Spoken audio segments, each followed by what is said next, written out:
Hi అండి, నేను మీ చైతన్య దివ్యదర్శన్ నుంచి.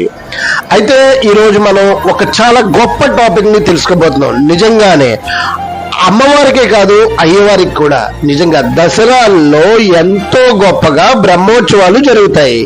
అది ఎలాగో మీకు తెలుసా? నిజంగానే ఈ తిరుమల తిరుపతి బ్రహ్మోత్సవాల గురించి ఒక స్పెషల్ టాపిక్ నేను మీకు చెప్పబోతున్నాను. బ్రహ్మోత్సవం అంటే బ్రహ్మ స్వయంగా నిర్వహించే ఉత్సవం. అది ఎవరికో కాదు, తిరుప్పావై అంటే వెంకటేశ్వర స్వామికి, అలివేర్మంగా పద్మావతి సమేత వెంకటేశ్వర స్వామికి.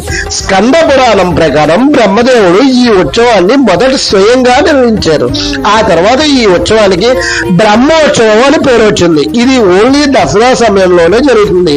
ఈ దసరా సమయంలో జరిగే ఉత్సవాలు పాప నాశనానికి మరియు భక్తుల కామితార్థ ప్రదానికి, కోరికలు తీర్చుకోవడానికి ఎంతో ఉపయోగం ఉంటుంది. ఇది సంవత్సరం పొడవునా ఒక్కసారి ఈ బ్రహ్మోత్సవాలను చూస్తే ఈ సంవత్సరం పొడుగునా చేసిన పాపాలన్నీ పంచలైపోతాయని బ్రహ్మే స్వయంగా చెప్పాడంట స్కంద పురాణంలో. మరియు రెండో రాష్ట్రం మీకు తెలుసా, చాలా మందికి తెలియని విషయం ఏంటంటే సాలకట్ల బ్రహ్మోత్సవాలు మాత్రమే కాదు. సాలకట్ల అంటే పవిత్రమని అర్థం. సో సాలకట్ల బ్రహ్మోత్సవాలని దీన్ని అంటారు. ఈ పవిత్రోత్సవాలు నవరాత్రి బ్రహ్మోత్సవాలు కూడా జరుగుతాయి.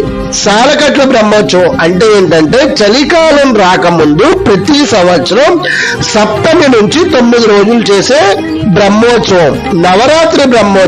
అదే ఈ శరత్ నవరాత్రులు అంటే ఈ దసరా సమయంలో చేసే ఉత్సవాలు. ఇది చాలా గొప్పగా జరిగే ఉత్సవాలండి. నిజంగానే లక్ష్మీదేవి ఈ ఉత్సవాలను తిలకించి ఈ ఉత్సవాలను చూసిన భక్తులందరికీ లక్ష్మి తన కరుణను చూపిస్తుందని వరాహ పురాణంలో వరాహమిరుడు స్వయంగా చెప్పాడు. అలాగే ఇక్కడ చాలా రకాల వాహనాలు ఉంటాయి. అదే పెద్దశేష వాహనం.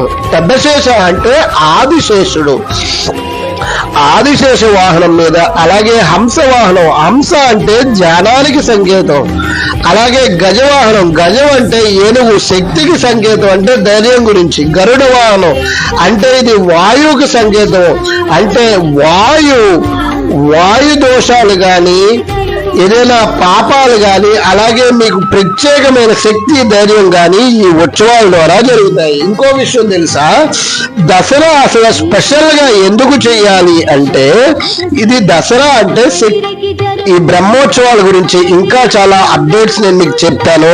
ఈ ఛానల్ వెంటనే సబ్స్క్రైబ్ చేసుకోండి, గొప్ప గొప్ప విషయాలు తెలుసుకోండి. Thank you very much.